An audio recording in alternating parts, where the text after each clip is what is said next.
L'œuvre d'art. Tenant sous le bras un objet enveloppé dans le numéro 223 du Messager de la Bourse, Sacha Smirnov, fils unique de maman, prit une mine allongée et entra dans le cabinet du docteur Kochelkov. « Ah, brave jeune homme !» s'écria le docteur. « Comment nous sentons-nous? Quoi de nouveau ?» Sacha, battant des paupières, mit la main sur son cœur et dit d'une voix émue: « Maman vous envoie ses compliments, Ivan Nikolaïevitch, et m'a chargé de vous remercier. Maman n'a que moi, et vous m'avez sauvé la vie, tiré d'une grave maladie, et nous ne savons tous deux comment vous remercier. »« Ah, je vous en prie, jeune homme, interrompit le docteur, perdu de satisfaction.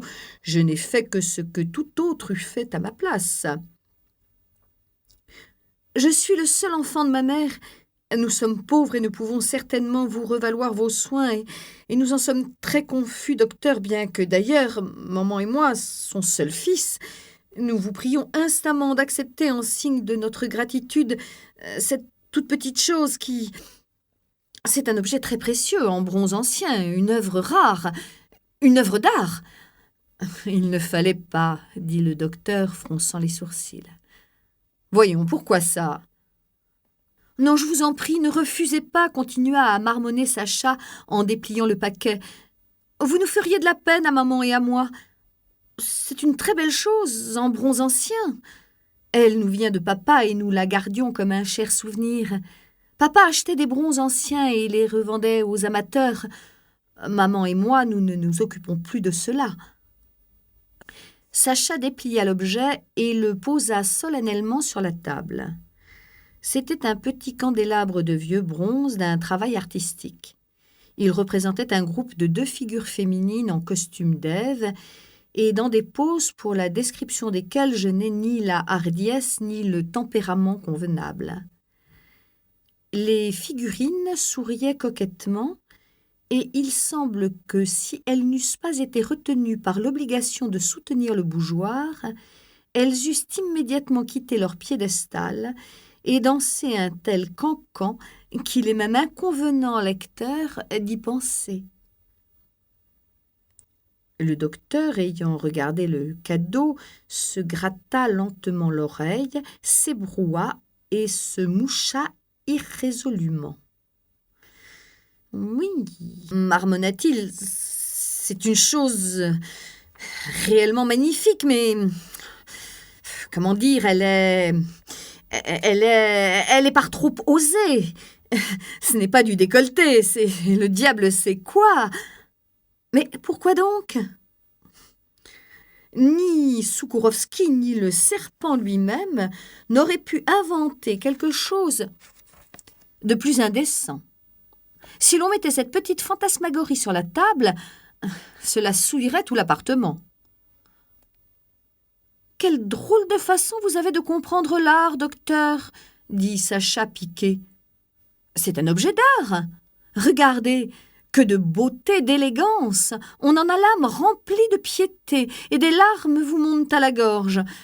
En voyant une beauté si grande, on oublie tout ce qui est terrestre. Regardez, que de mouvements, quelle enveloppe, quelle expression. »« Je comprends tout cela fort bien, mon cher, » interrompit le docteur, « mais je suis père de famille, mes enfants courent ici, je reçois des dames. » « Évidemment, dit Sacha, si on se place au point de vue de la foule, évidemment, cet objet hautement artistique s'offre sous un autre aspect.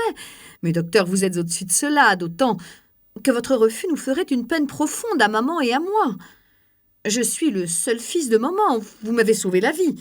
Nous vous devons la chose la plus précieuse que nous ayons, et je n'ai qu'un regret, c'est que nous n'ayons pas le pendant de ce candélabre. » « Merci, mon ami, je vous suis très reconnaissant.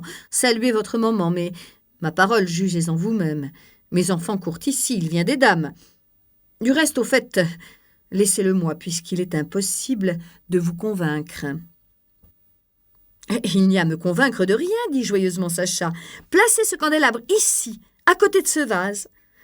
Quel dommage qu'il n'y ait pas la paire. Allons, adieu, docteur. »